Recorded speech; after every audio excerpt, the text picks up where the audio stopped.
pressure points, that like the leverage, all those kinds of things. That's just for the clinch situation.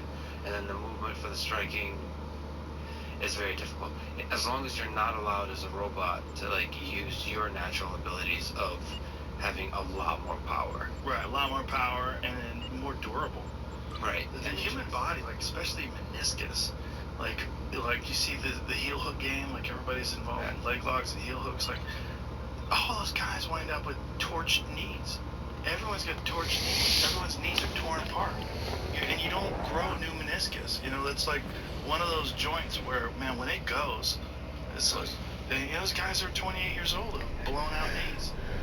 Let me ask the ridiculous question. What do you think, we're talking about cops, so what do you think is the best martial arts for self-defense? For sure, jiu-jitsu. Yeah, for sure. Wrestling? Right, I think grappling, I should say. With judo as well, especially in a cold climate, if you get someone who's got like a heavy winter jacket on, my God, like judo's an incredible Plus concrete. That's the worst place to be, with a heavy winter jacket with a judo specialist, and you're standing up with them. Oh my God. But I think grappling, because in most self-defense situations, it usually winds up with grappling. You're definitely better off, though, knowing some striking, because there's nothing more terrifying than when you go to take someone down, they actually have takedown skills, but they can fight. And so they have takedown defense, and they know how to fight, and then you don't know how to stand up. Like, the worst thing in the world is seeing someone, like, reaching who doesn't know how to do striking, and someone cracks you. What about all that Krav Maga talk, which is like, you know, the whole line of argument that says that jiu-jitsu and wrestling and all of these sports, they fundamentally take you away from the nature of violence. So they're just teaching you how to play versus the reality of violence that is involved in like a self-defense situation. That is a totally different set of skills would be needed. In general, the people that say that jiu-jitsu or other martial arts it's more of a sport and they don't really understand violence. In general, the people that say that suck. Yeah, that's anybody who thinks like someone's like, you know, hey man, I'll just bite you. I'm like, are you gonna bite me? Okay. You think I'm gonna bite you too? What do you think of that? What if I punch you in your fucking face? You think you're still gonna bite me when you can't even see? When you barely know you're alive and I choke you unconscious? If someone's really good at jiu-jitsu, good luck stabbing them with your keys. You don't have a chance. You don't have a chance. If someone's much better than you and they trip you and get you on your back and then they fucking elbow you in your face and get a head and arm choke on you, all that Krav Maga shit's out the window, son. You're way better off learning what works on trained killers. Like this whole idea that you're gonna poke someone in the eye and you're gonna kick them in the nuts and like you're going through these drills. Yeah, it's good to know what to do if you run into someone who doesn't know how to fight. It's way better to know what to do to someone who knows how to fight. That's the best thing.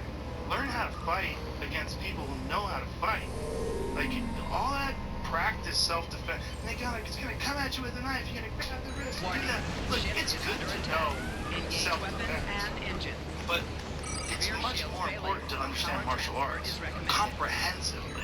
When you understand martial arts comprehensively, like there's no Krav. I shouldn't say there's no Krav Maga guys, but it would be shocking if a Krav Maga guy and a mixed martial arts guy had a fight, and the mixed martial arts guy who's a trained killer all around didn't fuck that guy up. That's what I would expect would happen.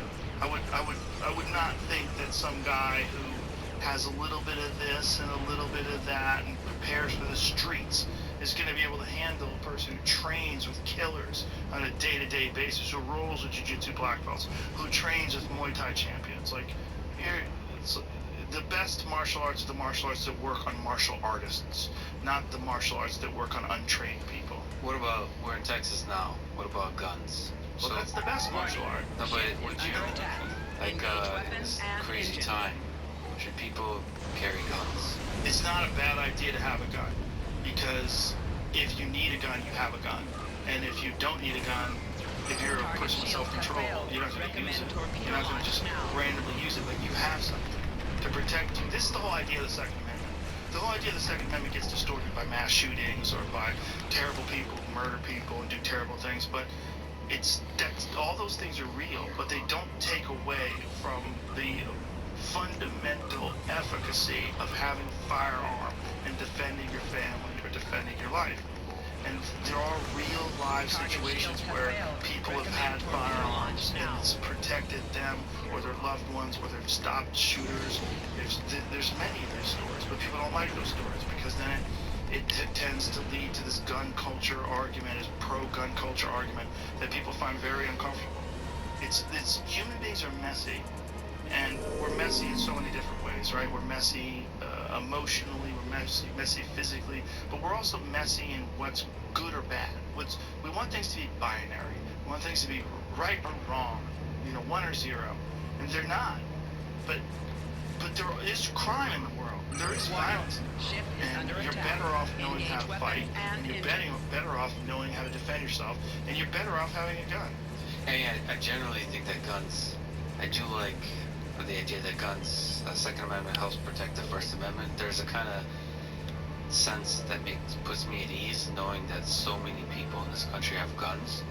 That, Alex Jones, I just listened to one episode of InfoWars for the first time. Boy, he reminds me like when I drank some tequila, I felt like I'm going to some dark places today. That's how I feel like listening to him. But he talks about like that he worries about martial law. So basically government overreach which happened throughout history. Like there's